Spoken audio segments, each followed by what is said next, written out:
Hare Krishna.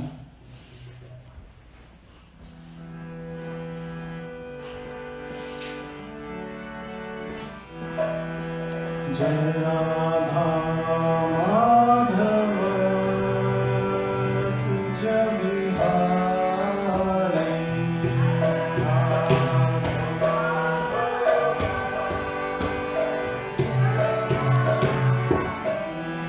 Jai Radha Madhava Kunja Vihari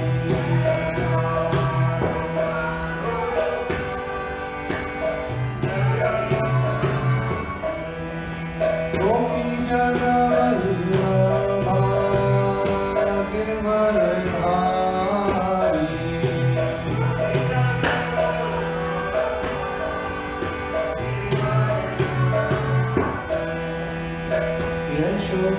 Yashodanandana Jana Jana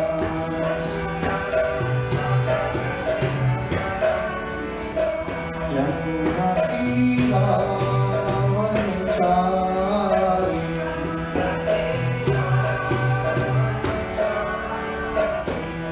Jai Radha Madhava Kunja Vihari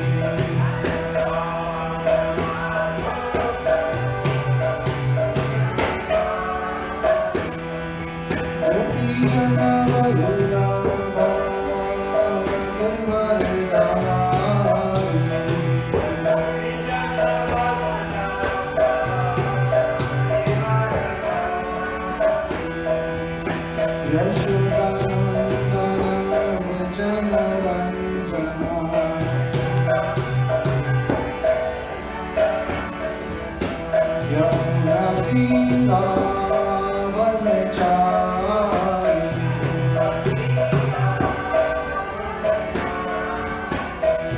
Jai Radha Madhava Kunja Vihari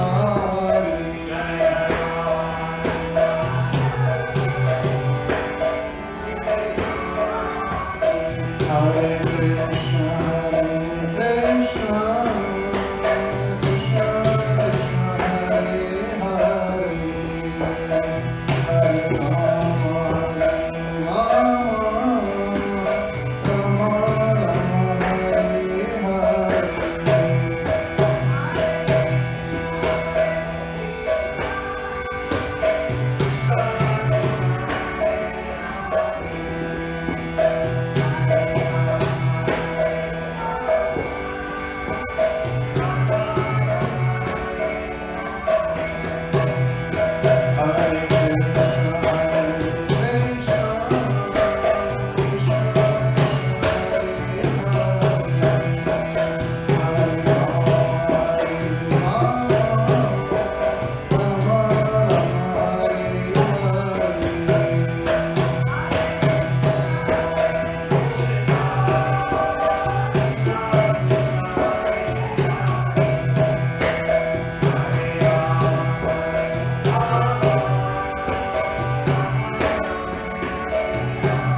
की जय, श्री श्री राम कृष्ण हनुमान की जय, श्री श्री गणनाथ की जय। अनंत परिवेशन all glorious to some devotees, all glorious to some devotees, all glorious to some devotees. Hare Krishna. All glorious to Shri Shri Guru Prabhupada. All glorious to Shri Prabhupada.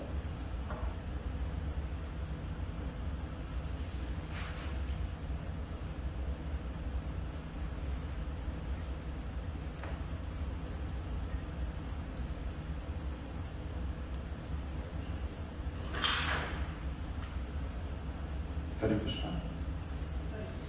Om Namo Bhagavate Vasudevaya.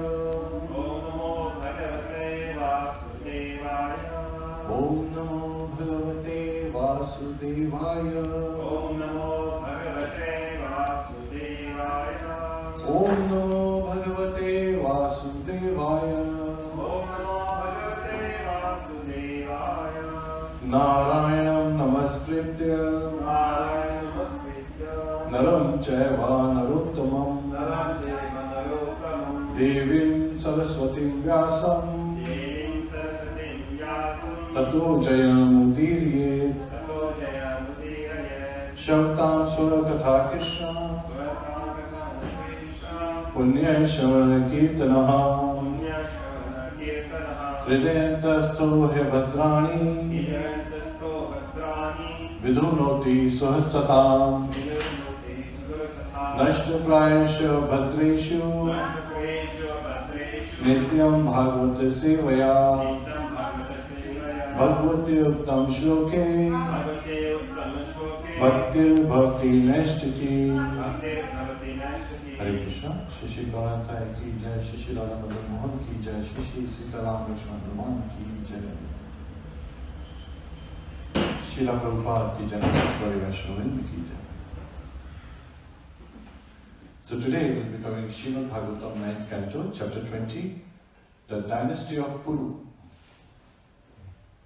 So in the previous chapter, Chapter 19, we heard how King Yayati achieves liberation. And he shared this again. The two verses he spoke are referred again and again by many acharyas and in Srila Prabhupada and continue to be used by the devotees in rhythmic succession. So we'll cover the very first verse of Srimad Bhagavatam 9th Canto and Chapter 20, the Dynasty of Pūru. Srimad Bhagavatam 9:20.1. Shri Bhadranirvacha Pururvamsham Prakshami Yatra Jatosi Bharata Yatra Rajashayo Vamsha Brahma Vamshasya Jagire. Shri Bhadranirvacha Pururvamsham Prakshami Yatra Jatosi Bharata Yatra Rajashayo Vamsha Brahma Vamshasya Jagire. Shri Bhadranirvacha Pururvamsham Prakshami Yatra Jatosi Bharata Yatra Rajashayo Vamsha Brahma Vamshasya Jagire.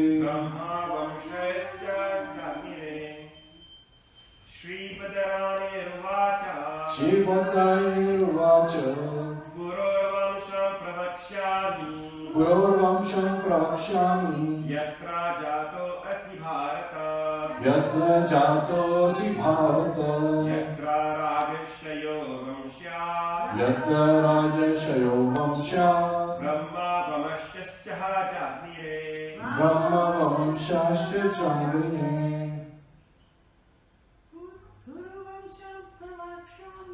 Pururvamsham Prakshami Yatra Jatosi Bharata Yatra Rajanshayo Vamsha Brahma Vamshascha Jagvire Shri Bhakta Purur Vamsham Pravakshami Yatra Jatasi Bharata Yatra Rajashriya Vamsha Brahma Vamshascha Jagire Shri Bhattarani Uvacha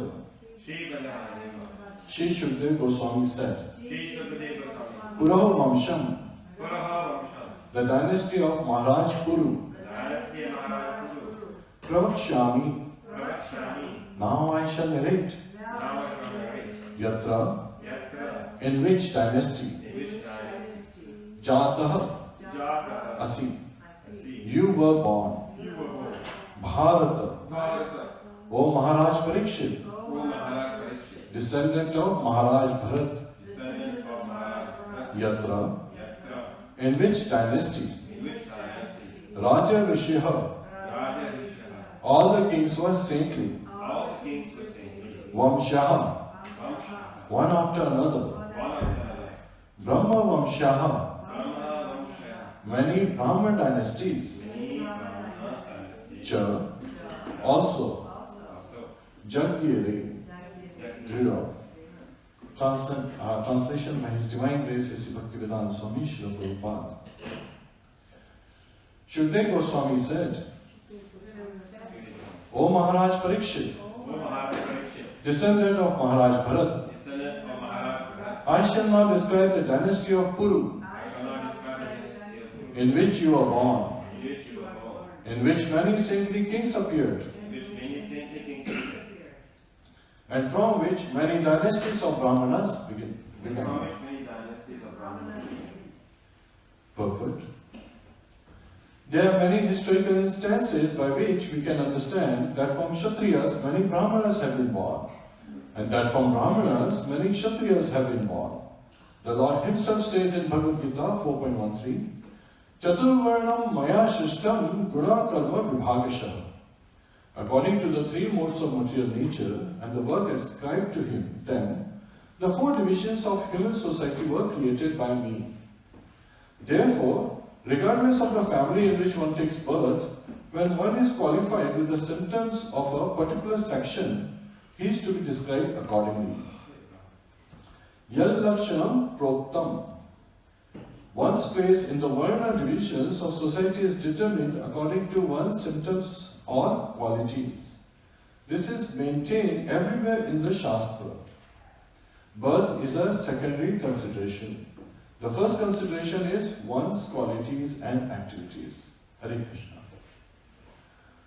Om Ajnana Timrandasya Jnananjana Shalakaya Chakshur Militam Yena Tasmai Shri Guruve Namaha Mukam Karoti Vachalam Pangum Langayate Girim Yatripatadham Vande Shri Gurum Dinataranam. Hare Krishna, Krishna Krishna, Hare Hare, Hare Rama, Rama Rama, Hare Hare. Hare Krishna. So, Evam Parampara Praptam, Evam Rajashya Vidu. So Lord Krishna in Bhagavad Gita reveals, and Srila Prabhupada was referring to this particular verse again and again in the purpose, that in the old times, the kings were saintly, Raja Shiva. And he stated that the original king was Suryadev himself. Then, one administrator of the world. What's an administrator? Again, a Kshatriya, right? So, Manvantara is what we are studying here in this particular canto. And then came, after Vavasvata Manu, his son, Ikshvaku, and so forth. So they were saintly. And here, that's the Sun dynasty. And here we have been studying the Lunar dynasty. And Shukdev Goswami is speaking to whom? Parikshit Maharaj. And he is referring to Parikshit Maharaj as Bharata, the descendant of King Bharat.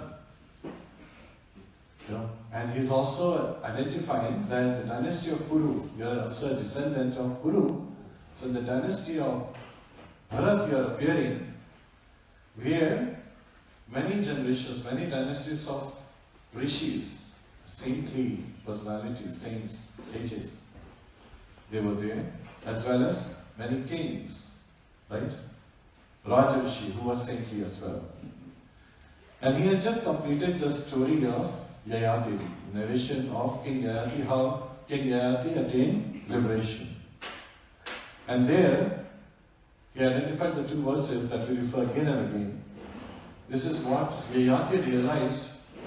And why do we say realized, not just known? Because this realization came after 1,000 years of sense gratification, that he was not satisfied. It was not 1 year, it was not 10 years, it was not 100 years, it was 1,000 years. So in the text 14 of the previous chapter, Yayati said, Na jatu kamaha kamanam upabhogena shamyati havisha krishna vatmeva bhuya eva bhi vardhate. Na jatu kamaha kamanam. Not at any time, kama, the lusty desires, kamana, of the persons who are lusty by their nature.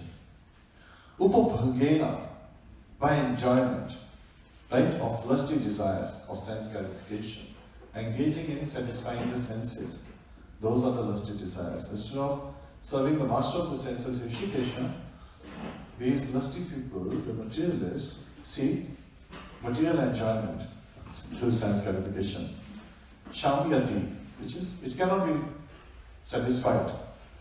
It cannot be pacified. So, at any time, the lusty desires of the lusty man cannot be satisfied by engaging in sense gratification. One who is seeking sense gratification, those will not be solved. And then he gives the example, Havisha Krishna Vatma, Vatmeva.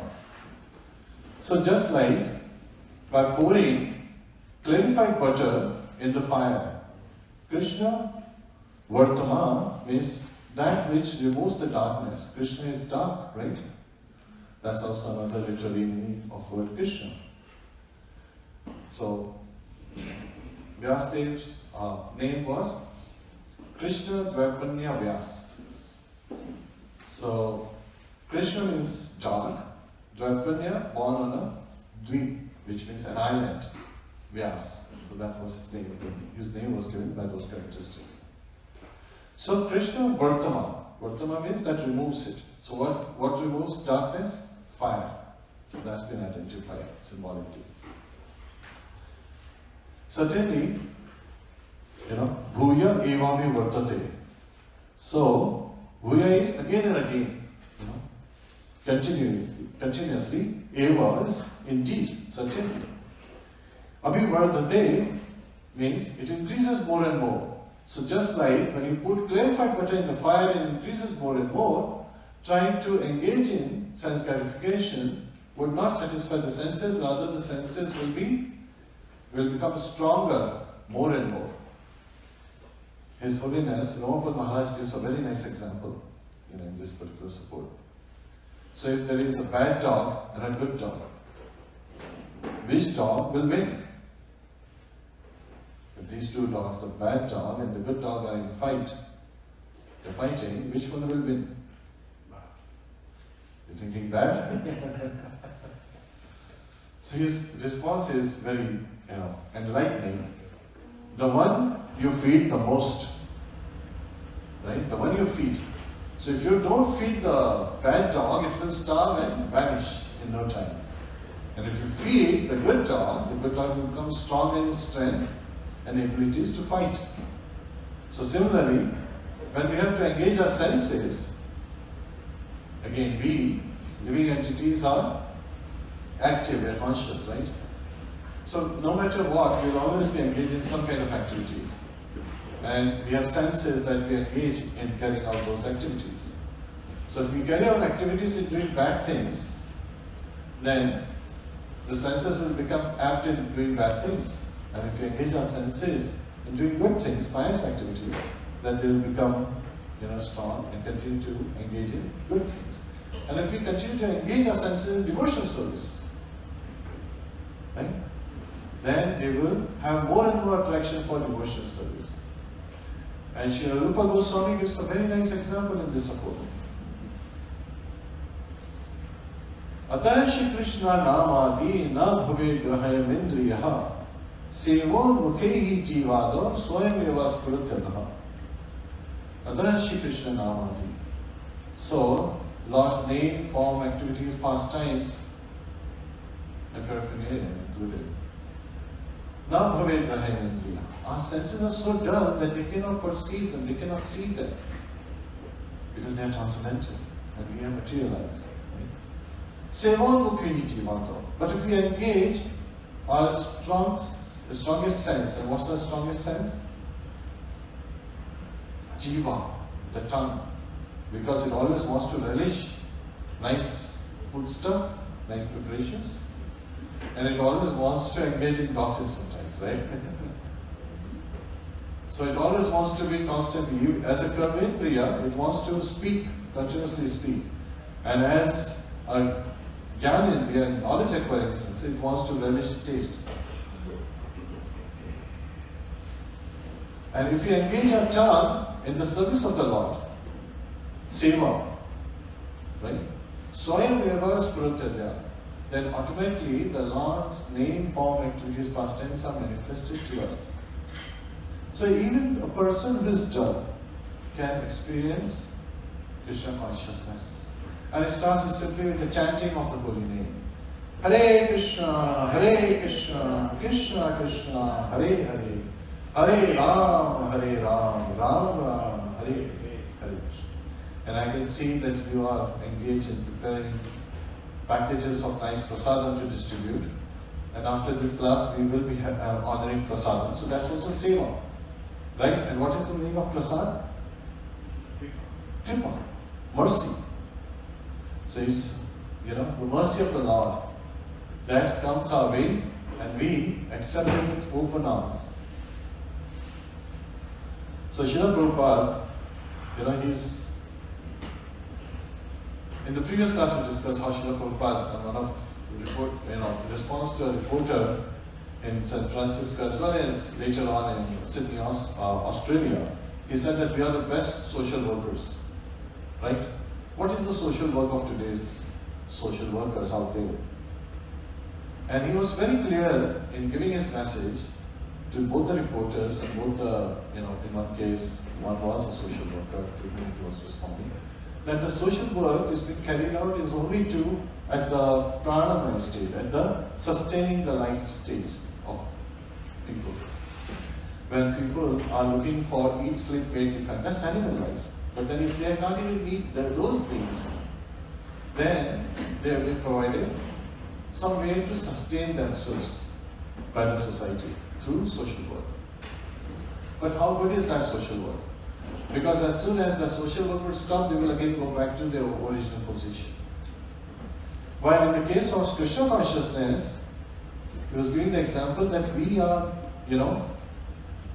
reforming everyone to become the best, first-class human being.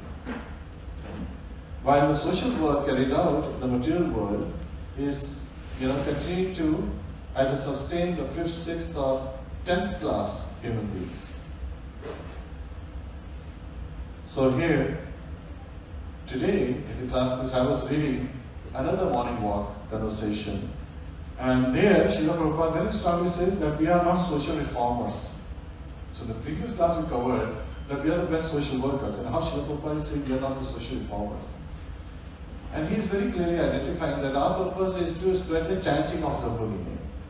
Our project is, our vision is to spread the message of Lord Chaitanya Mahaprabhu. And what's the message of Lord Chaitanya Mahaprabhu? Jane dekha tahe kaha Krishna upadesh. Whoever you see, wherever you see, you should engage in talks about Krishna. Or the talks that Krishna did, as in Bhagavad Gita, as it is. Hare Krishna. So here, it's also many times Srila Prabhupada clearly identified that Varnashram is important for those who cannot take to the chanting of the holy name, who are so dull-headed. And he clearly stated that it is only the intelligent people who will take to Krishna consciousness. And also in this particular chapter, it's revealed. So, we'll cover the chapter summary quickly, but it's important to understand the lessons that we're getting. So, during the morning walk, one of his disciples, he asked, if Varnashram is neglected, then how can there be proper functioning of society? Right? Lord Krishna himself says, Chaturvarna Maya Shishtam Guna Karma Vibhagasha. Based on one's qualities and occupation, activities, the 4 classes of human society are maintained. Then if Varnashram is neglected, it's not established, then how can there be proper functioning of the society? Srila Prabhupada's response was, no, in this society, just chant Hare Krishna and everything will be alright. Because even the Varnashram system is referring to the material modes of, modes of material nature. So the 3 modes of material nature, mode of goodness, Sattva-guna, mode of passion, Raja-guna, and mode of ignorance, Tamo-guna. So all these 3 modes are what will be determining the nature. So even the activities. When Chaitanya Mahaprabhu was having a conversation with Ramanand Rai, Ramanand Rai was giving one after another example of devotion, devotional service, how one is enlightened and engaged in spiritual advancement. And Chaitanya Mahaprabhu was identifying that even these are in the material states. Yat karoshi yadashnas yadjoshi tadasiyat. Whatever you do, whatever you offer, whatever activities you engage in, offer them to me. And Lord Krishna says that to Arjuna. Chaitanya Mahaprabhu says even that is on the material platform. Right? Because everything belongs to Lord.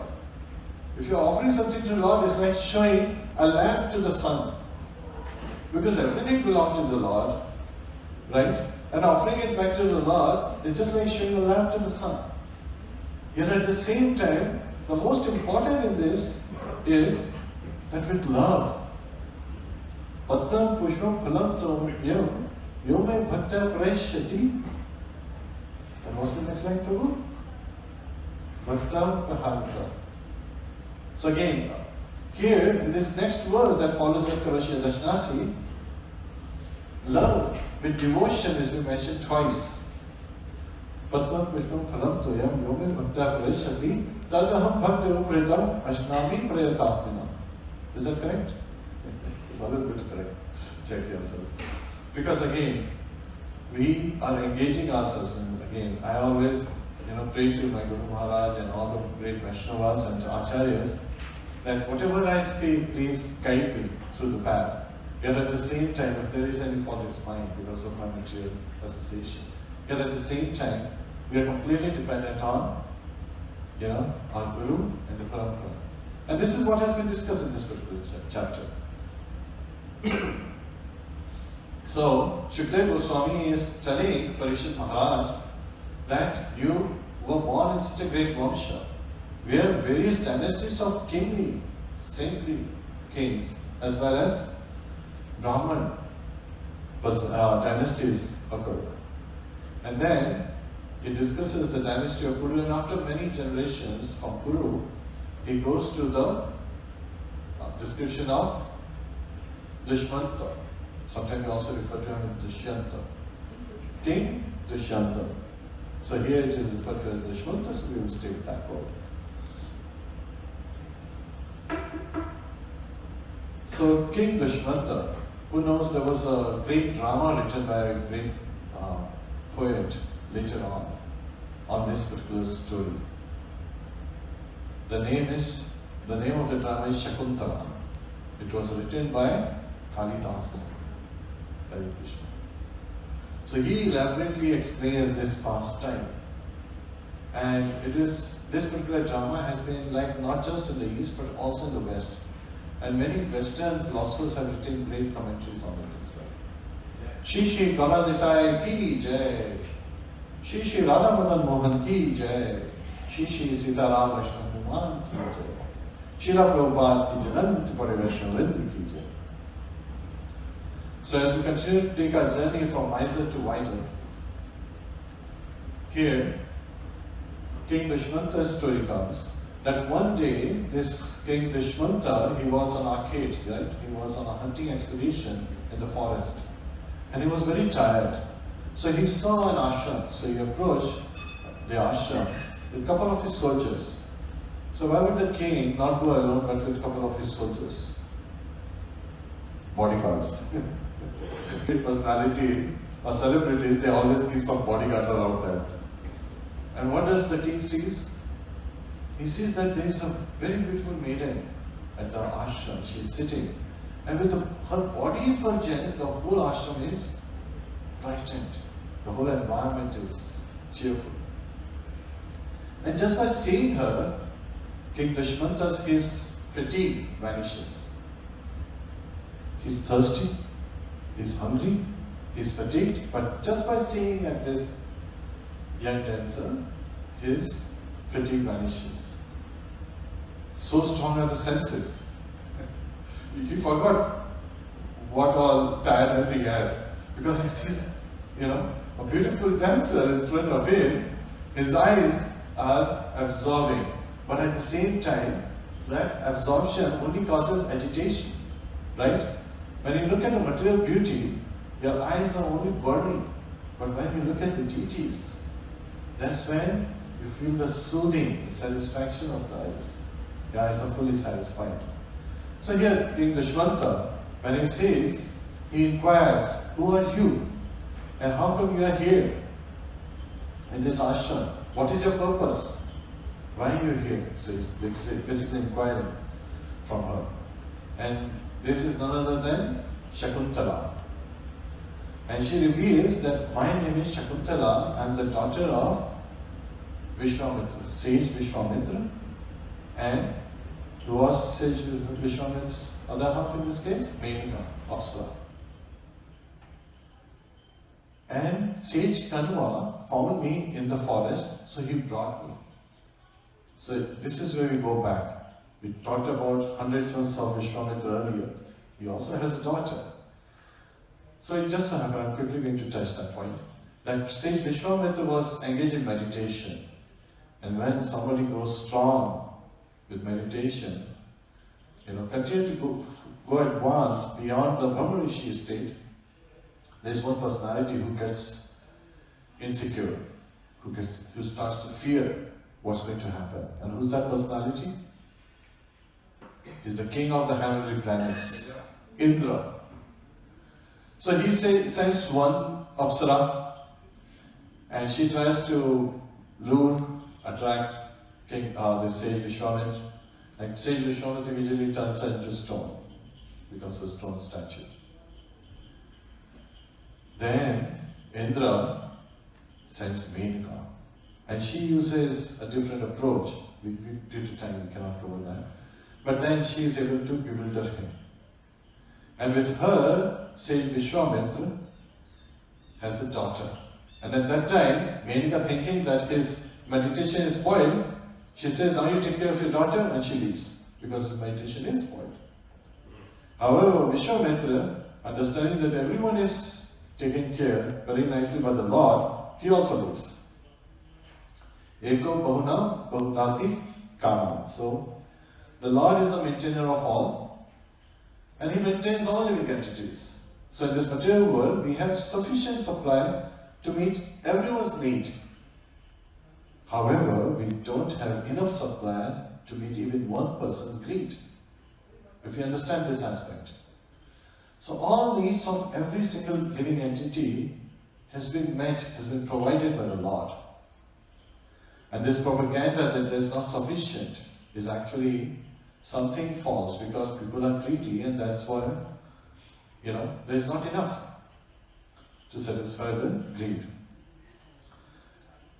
Now, how does the name Shakuntala comes in? How does the sage Kanwa, he names her Shakuntala? It's very interesting. The sage Kanwa, when he was going to the forest, he sees that Shakunta birds are surrounding and protecting the baby. And he realizes that, and then he names her Shakuntala, one who's protected by the Shakunta birds. So she reveals this to King Dushyanta, and she realizes that king looks tired and so forth. So she says, she's showing the hospitality, that there is an Atithi, one who's a guest who has come without a date, right? There's no date of coming or going. So she welcomes him and she says, we have this special kind of rice, we would like to honor you. You can have, and stay here as long as you feel like, till your fatigue is gone. Yet at the same time, there's an indication that she is also attracted by the king Dushmanta in this case. And she is welcoming him. And the king, in this particular case, says that you appear to be, actually he previously said that you appear, my mind is attracted towards you, so you must be a daughter of a Kshatriya. And hearing that she is daughter of sage Vishwamitra, who was previously what? King Kaushik. His sister is Kaushiki river. So he says, oh, then the next he is hinting is that if you feel so attracted as well, then there is also another injunction from the scriptures that the daughters of Kshatriyas generally select their own husbands, clearly giving this indication. And Shakuntala just smiles and stays quiet at this point. So in Kalidas' drama, with the Shakuntala, the big narration he wrote, it's very elaborately explained that just by seeing her response, he understands that this is an affirmation. She is agreeing to his proposal. So he immediately, invokes, he chants the Pranam mantra and the Gandharva Vidhi. Based on that, he marries her. And at night means, places his seed in her womb, and then he leaves next day.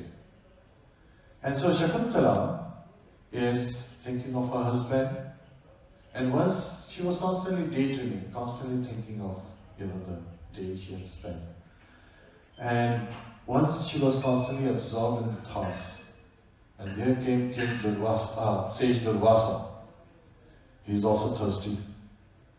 And he is addressing Shakuntala. And what is Shakuntala doing? She is lost in her thoughts, dreaming about her husband.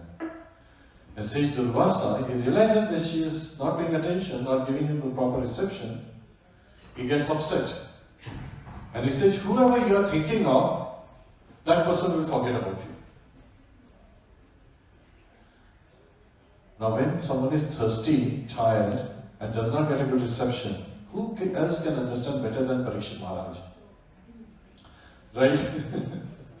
Parikshit Maharaj previously, he had approached the sage Shamita's, ashram, and he was thirsty, he was tired, and he was asking the sage for some water.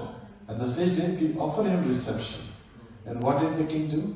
Because he was so frustrated, he was saying, and he thought that he is just sufficient, right? And he puts a death's name on the sage's neck. And here is an example that sage Durvasa curses Shakuntala, who's not even aware of his presence. He doesn't exist for her. She's completely in her thoughts. So when the other, girlfriends of Shakuntala, when they saw that she has been cursed, she immediately, receives Durvasa nicely, makes him sit, and makes him understand after offering him water, right, when he is satisfied. And she says that her husband just left, and she's pregnant. And what curse have you given? This wrath is going to fall on her. She is expecting a baby. And at that time, Durvasa Rishi, he understands, that this was too much of an extreme. In anger, with sharp temper, it happened. This is okay. If she shows any token she has from her husband to him, he will remember everything. Okay. So now they are satisfied because King Dushyanta has given his ring as a token to her. So Shakuntala is told about this later on, and she is immediately thinking, I should see my husband, right? So as soon as, baby is born, she goes Sage Karma along with many of the residents of ashram. They go to meet King Dushmanta. And there, when they go in front of the king doesn't remember. And in the purport, Srila Prabhupada writes that since Shakuntala was coming from outside and the citizens didn't know her, and king, because of the curse, had forgotten about her, he, refused to accept her. And seeing that, Shakuntala went back. Now, why couldn't she show the ring? It so happened that when they were coming to meet the king, they were coming by a boat to cross the river. And Shakuntala was putting her hand in the waters and thinking about her husband. Right? Sometimes the warm sunny day, touch of water feels very nice. And it just so happened that the ring slipped from her finger and went to the bottom of that river. The fish took it and one fisherman found it later on. In the meantime, Shakuntala has even gone back to Sage Kanva and she goes into the wider part of the jungle to live. She doesn't stay with Sage Kanva at Sage Kanva's ashram. Rather, she goes into the wider part. And her son's name is Bharat. And for his sport, he is living in the wilderness. Who are his buddies to play with? His buddies are tigers and lions.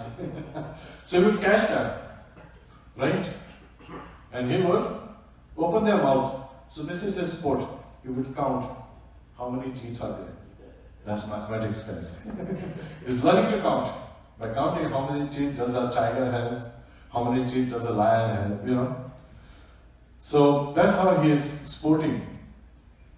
Well, when the fisherman realizes that it has the king's mohur, right? King's symbol on it, he takes it back to the king. He says, I found this belongs to you. Because he realizes if he gives it to the king, he'll get much more riches. When King Dushmanta sees that ring, what happens? The curse goes away. He remembers about Shakuntala. And he goes searching for Shakuntala, goes to the Sage Kanva's ashram. And Sage Kanva says, no, she has gone into wilderness. And he goes over there. There, as he's approaching this nice hut, he sees there's a boy who's opening the mouth of a lion and counting the teeth. And then the king is surprised. He says, who are you? And what does the boy say? I am Bharat, son of King Dushmanta and Shakuntala. So at that time, King Dushmanta accepts it. So when he had received the ring, there was also a voice that said that Shakuntala is not at fault. And for you to be delivered, right, because of various material activities, we suffer through heavenly conditions. It will be your son who will deliver you. That's why son is also in Sanskrit known as Putra. Tra means that delivers. Putra is hellish. So Putra. So one who delivers the father from the hellish condition. In the purport, Srila Prabhupada writes, in the Vedic, all the scriptures, they talk about Putra, that the father is delivered. What about mother? In Vedic civilization, husband and wife, they stay together. So whatever destination husband attains, wife automatically attains. If she is a chaste wife, constantly, following her prescribed duties. So when the father is delivered, of course the mother is delivered. And there is no injunction for divorce or separation in Vedic civilization. And then he writes, actually also in one of the morning talk, he says that divorce and separation is for the 5th class, 6th class and the 10th class people, lower fallen people. Because in Vedic civilization there is no concept of divorce. And so Bharat is there. After King Dushmanta, he becomes the emperor. And he becomes the emperor of the world. Not just the world, he becomes the emperor of heavenly planets as well. And then he goes to the lower regions and releases many of the wives and daughters of the demigods and returns them back to demigods. He conducts many horse sacrifices and 50 horse sacrifices at the Ganges, 78 sacrifices at the source of Yamuna. And so he is performing all this. And he has 3 wives. They are the daughters of king of Magadha. I'm just trying to remember. So these three princes who were married to him, every time they gave birth to a son, they saw that the son did not resemble the father. And so, thinking that my husband will think that I am not a chaste wife, they would kill their own sons. So King Bharat's desire to have a progeny, to have a son, was frustrated in this process. So King Bharat at that time worshipped Maruts on a fire sacrifice. So he does a Maruts, who are the sons of Diti, 49 sons of Diti. And he worships them, knowing that they have a personality who can be a befitting son. So they do deliver him a personality by the name Bharatwaj. And he becomes the successor of King Bharat. Now you might want to know, just like you want to know about Shakuntala, how does Bharatwaj come into being, right? Because Maruts were not married, they didn't have a son, they don't have a son. So how did Bharatwaj come into being? It just so happened, and this also tells us about the strength of the senses. The senses are so strong.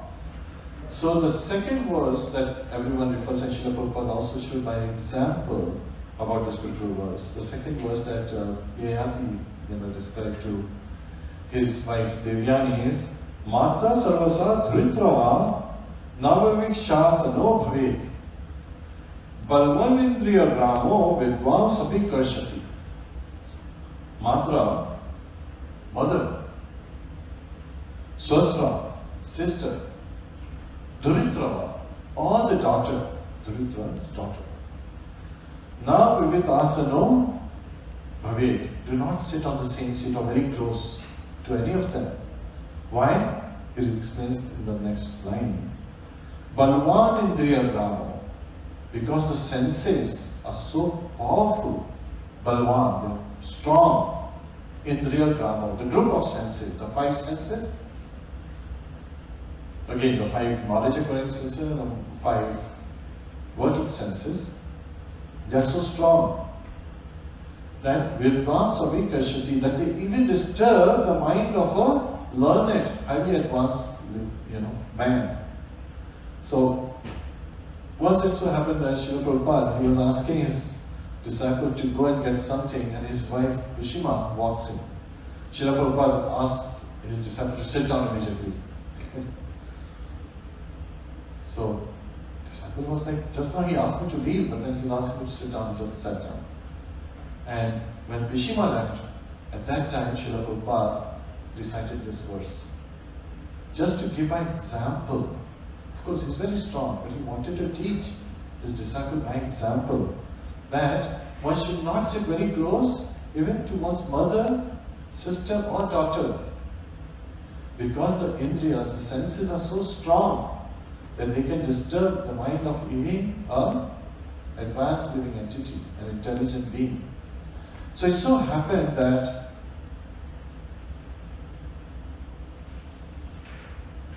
Brihaspati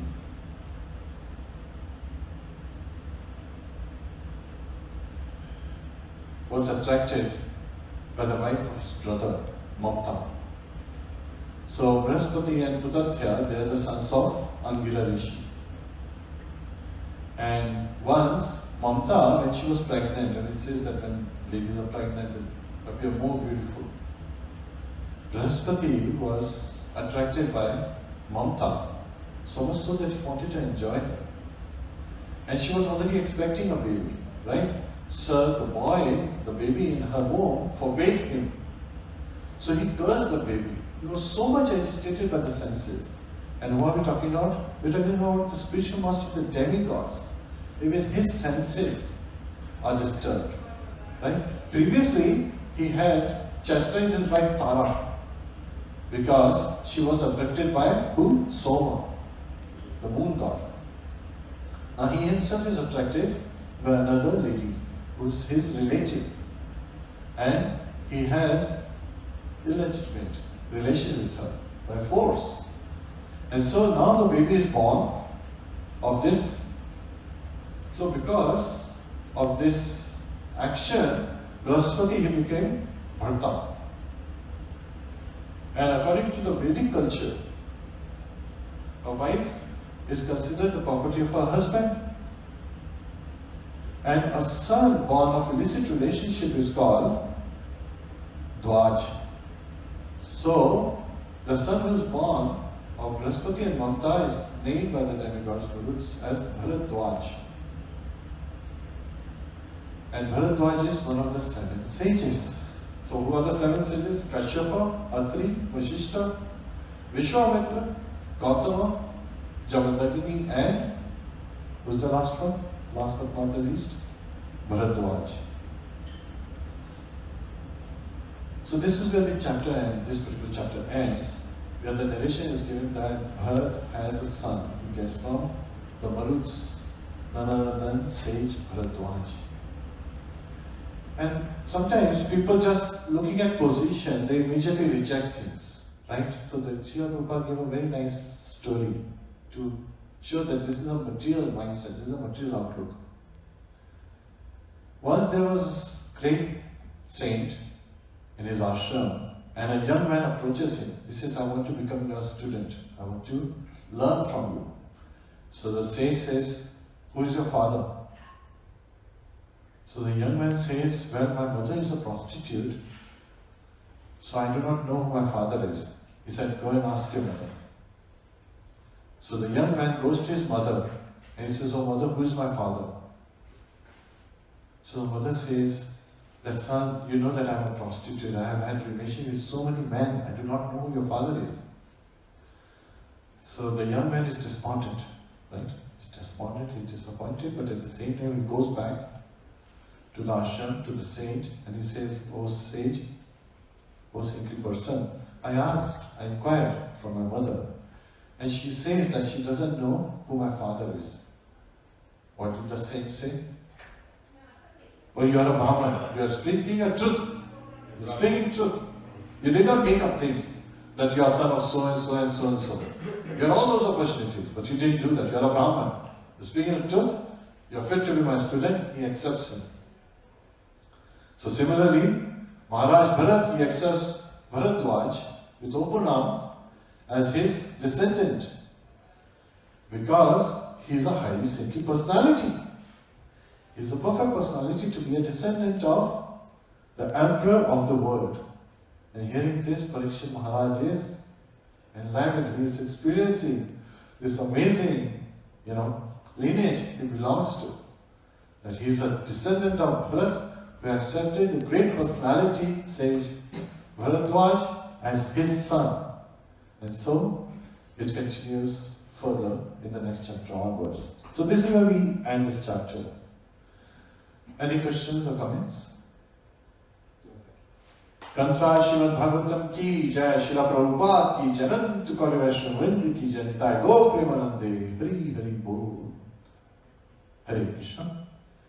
So again, there was another aspect I wanted to cover in this particular chapter, now that there is no question.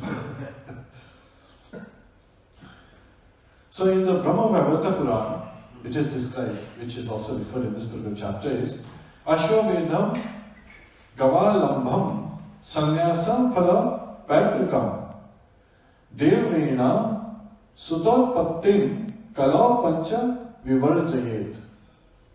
So in this age of Kali, 5 acts are forbidden. This is Srila Prabhupada, right? Yeah. Offering a horse sacrifice, offering a cow in sacrifice, accepting the order of sannyas, offering oblations of flesh to the forefathers, and begetting children in the wife of another one's brother. So these 5 things are forbidden in this age.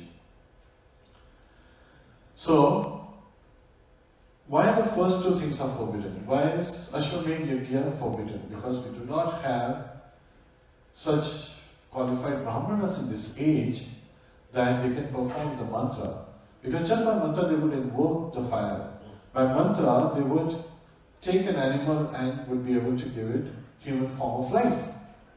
Just with that's how they tested the power of mantra. Right? So strong were the Brahmanas in that old times. They knew the meter, they knew the pronunciations, and they knew the 6 kind of cleanliness that needs to be maintained So, and also, those brahmanas, they were more suitable when fire sacrifices were in the Treta Yuga, right?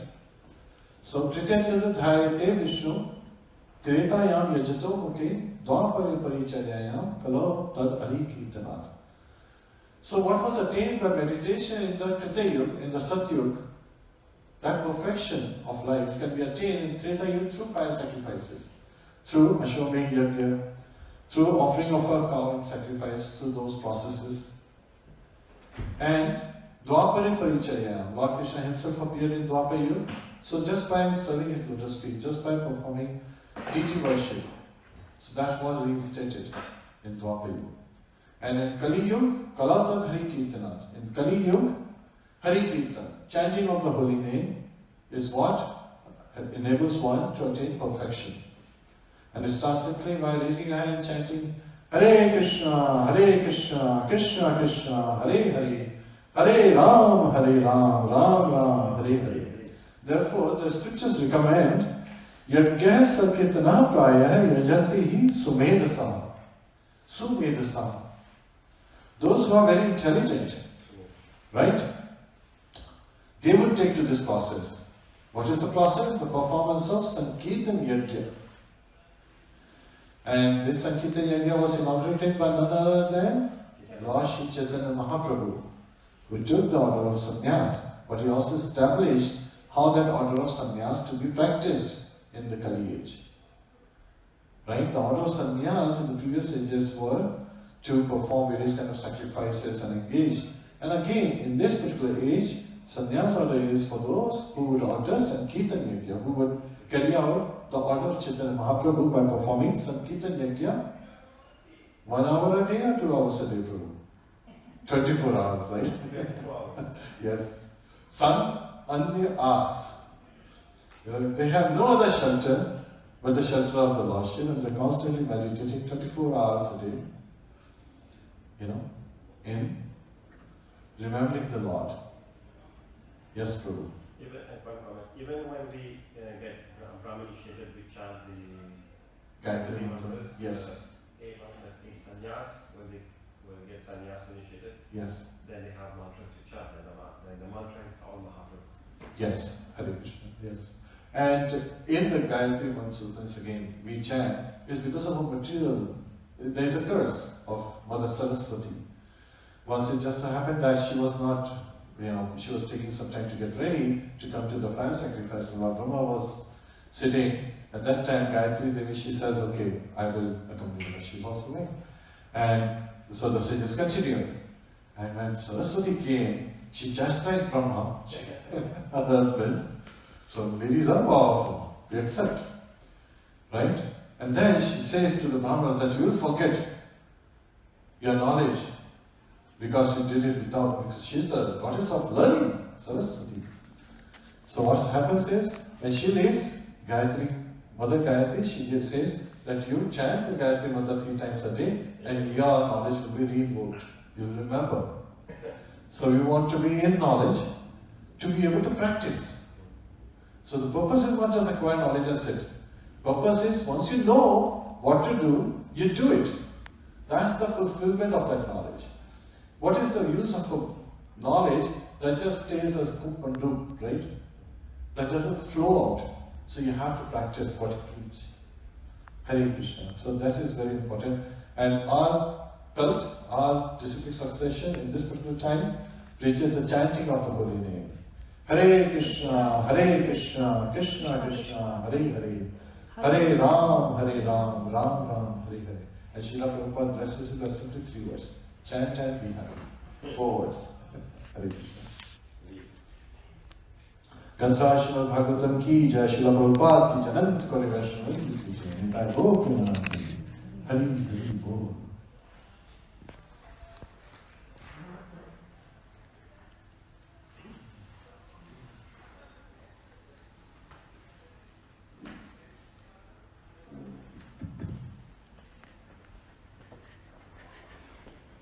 Darshan from ISKCON of DC. Shri Shri Radha Madan Mohan ki jai.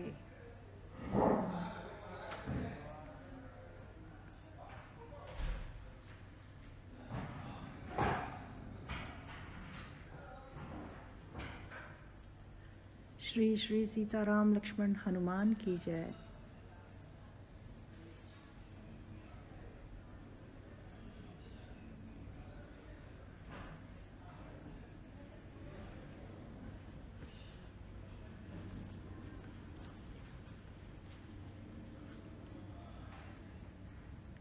Shri Shri Gaura Nitai की जय।